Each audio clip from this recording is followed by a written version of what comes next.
Meron akong ipapabasa sa inyong news article na ang headline ay Carlos Yulo, kinuha ang gintong medalya sa men's vault sa 2025 World Gymnastics Championships.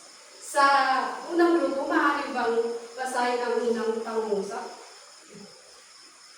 Carlos Yulo, ang tanyag na Pilipinong gymnast, ay muling nagtagumpay sa larangan ng gymnastics nang kuhanin niya ang gintong medalya sa men's vault finals sa 53rd FIG Artistic Gymnastics World Championships na ginanap sa Jakarta, Indonesia noong October 25, 2025. Pangalawang grupo, ang pangalawang pangungusap. Ito ang kanyang pangalawang world title sa vault at unang panalo sa 2025 championships. Pangatlong grupo, ang tatlong pangungusap. Sa final round, naka-average si Yulo ng 14.866 puntos na bahagyang mas mataas kaysa sa kalaban na si Arthur Dabchan mula Armenia. May 14.88 puntos. Basahin na natin ng sabay-sabay. Pinakita Pinakita ni Yulo ang kanyang husay sa pamamagitan ng mga mahirap na technique sa vault.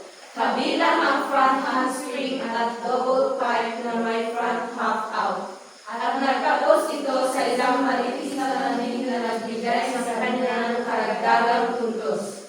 Nakuha rin niya ang bronze medal sa floor exercise sa araw bago ang kanyang pagtatangkad sa vault. Ang panalo ni Carlos Yulo ay isang malaking karangalan para sa Pilipinas bilang pagpapakita ng galing sa International Gymnastics Arena. ngayon naman sa unang elemento, sino ang sangkot? Nakikita na natin si Carlos Yulo. Sa pangalawang elemento, ano ang nangyari? Ano ang nangyari? Nanalo si Carlos Yulo ng gintong medalya. Siya ay nanalo ng gintong medalya sa vault final sa 53rd FIG Artistic Gymnastics World Championships. At ang pangatlong elemento,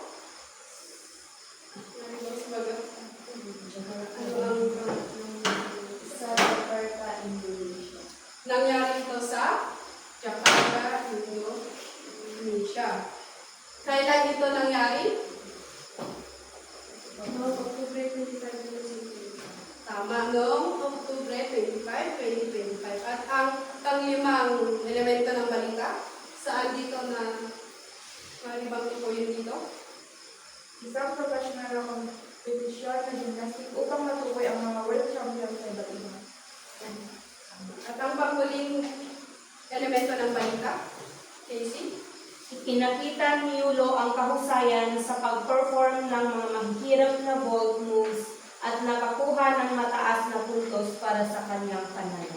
Tama. Si Carlos Yulo ang sangkot sa ating news article ngayon. At ipinakita niya ang kanyang husay sa pamamagitan ng mga mahihirap na technique sa vault. At ito ang nagresulta sa kanyang pagkapanalo. Ngayon naman mga bata, mayroon akong dito isang telebisyon. At may mga papel na nasa loob. Bibigyan ko kayo ng isang papel. Huwag niyo muna itong buksan.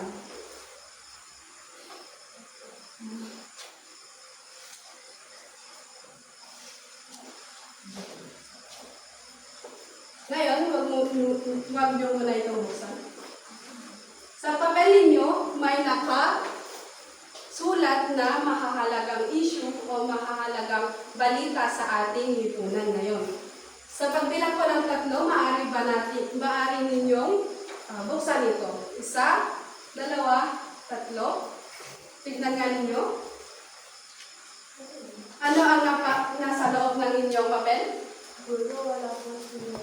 Walang sulat. Diba sabi ko kanina ay may nakasulat na mahahalagang balita dito? Wala? Ngayon, ano ang naramdaman ninyo nung walang nakasulat sa inyong papel? Nagtataka kayo. Dahil sabi ko kanina ay may nakasulat, hindi ba? Opo. Sa inyong papel, kagaya ng ating mundo, na isang blanco kung walang impormasyon na ating napapakinggan o nababasa. Sa inyong papel ay blanco, hindi ba? Nalaman ba ninyo ang mahalagang issue sa ating bansa nung binuksan nyo ang inyong papel? Hindi, dahil walang nakasulat. Hindi ba? Kaya ganyan kahalaga ang balita sa atin. Ganyan kahalaga na dapat tayo ay makinig ng mga balita, magbasa ng mga balita upang sa ganun ay tayo ay may nalalaman na kung ano ang nangyayari sa ating bansa at sa ating lipunan. Mahalaga ang balita upang sa ganun ay hindi tayo maging